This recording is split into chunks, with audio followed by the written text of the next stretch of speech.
আব্বা। কিরে গেদা, কি হয়েছে? আব্বা, একটা সুসংবাদ আছে। তা গেদা, সুসংবাদটা কি?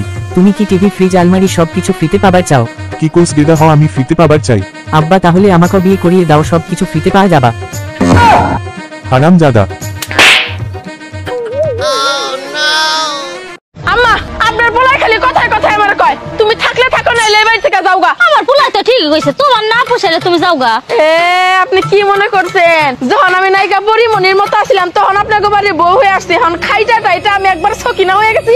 এখন আমি এই বাড়ি থেকে বাইরে হয়ে যাবো, দরকার পরে আপনার পোলার হাড্ডি চাবাই চাবাই খাম, তারপর যাম। কে গেদা, আজ এত সকাল সকাল স্কুল থেকে চলে আলো? আব্বা, ম্যাডামরা আজকে উপজেলার টিউনো স্যারের কাছে গেছে, তো তাই আজকে সকাল সকাল স্কুল ছুটি দিয়ে দিচ্ছে। এই গেদা, তোর ইংলিশ ম্যাডাম টুম্পা এখনো আছে না? ও আব্বা, আছে তো। কি হয়েছে? এই গেদা, তোর ম্যাডাম আমার কথা কিছু কো। আব্বা, কই তো। এই গেদা, তা কি করে কয় আর যাই করিস, তোর বাপের মতো লুচ্চে হসনে। কিরে তুই টুম্পা না? আমাকে তুই চিনতে পারছিস? না তো। ক্লাস 5-এ আমরা দুইজন একসাথে পড়তাম। আরে ধুত, ক্লাস 5-এ আমার কোনো দাঁড়িয়ালা বন্ধুই ছিল না। আচ্ছা টুম্পা, আমি শুনলাম নিয়ে গেড়ে বুদ্ধি বলে মাথায় থাকে না। তরে কেরা কইছে? তরে একটা প্রশ্ন করি। আচ্ছা কর। স্কুলে আর কলেজে আগুন লাগলো, অ্যাম্বুলেন্স আইসা আগে কোনটা নিভাবি? কে?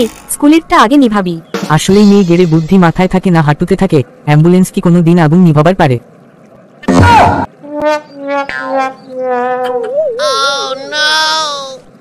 বাহ, আজ রান্নাটা খুবই মজা হয়েছে। ধন্যবাদ, কিন্তু আজ আমি রান্নাই করিনি, হোটেল থেকে এনেছি। অবাক হবার কিছু নাই, জ্ঞান হারালেও সমস্যা নাই। তোমার মানি ব্যাগ থেকে মাত্র 5,000 টাকা নিয়েছি।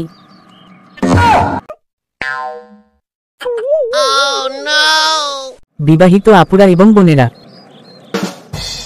আপনার হাজবেন্ডের কোনো বলেই আপনারা কখনোই রাগ করবেন না, কেননা তার একটা বলেই তো আজকে আপনি তার স্ত্রী। শোনো, বিয়ের পর তোমার চেহারার অনেক পরিবর্তন হয়েছে। তুমি তো বলেছিলে বিয়ের পর তুমি আমার আব্বা, মোরা দুই ভাই যদি পরীক্ষায় ক্লাস পাই, তাইলে তুমি কি করবা? কি বাবা, তোরা পাস করবো, আমি তাইলে খুশিতে মইলাই যাবো। মোরা তোমার খারাবার চাইনি আব্বা, এর লাইগাই তো কোনো বার পাস করি না, এইবারও করবো না। আজ বাসায় এত রাতে এলে কেন? অফিসে অনেক কাজ ছিল, তাই দেরি হয়েছে। অফিস নাকি বন্ধু বান্ধবের সাথে আড্ডা, কোনটা? আরে তুমি তো গোয়েন্দা হতে পারতে। আমার গোয়েন্দা হওয়ার দরকার নেই, তোমার মুখেই সব লেখা আছে। আচ্ছা ঠিক আছে, অফিসের পর একটু বন্ধুর বাসায় গিয়েছিলাম। তাই তো আমি জানতাম, আমি যে এতবার করে বলি একটু তাড়াতাড়ি বাসায় এসো, তুমি আমার কথা শুনো না। আরে শোনো, বন্ধুর বাসায় গিয়ে তো আমি বিয়ে করিনি। ওহ, খুব মজা পেয়েছো তাই না? না রে বাবা, বন্ধুর বউয়ের হাতের এক কাপ চা খেয়ে এসেছি শুধু।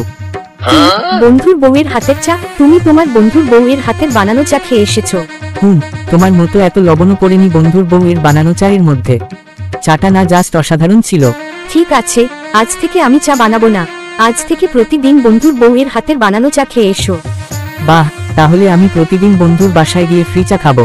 আমার কাছে কখনো চায়ের কথা বললে মাথায় গরম পানি ঢেলে দিব বলে দিলাম। তোমার হাতের লবণ দিয়ে বানানো চায়ের থেকে বন্ধুর বউয়ের হাতের বানানো চা অনেক ভালো। আমি ওখানে গিয়ে চা খাবো, তোমার কাছে চায়ের কথা বলবো কেন?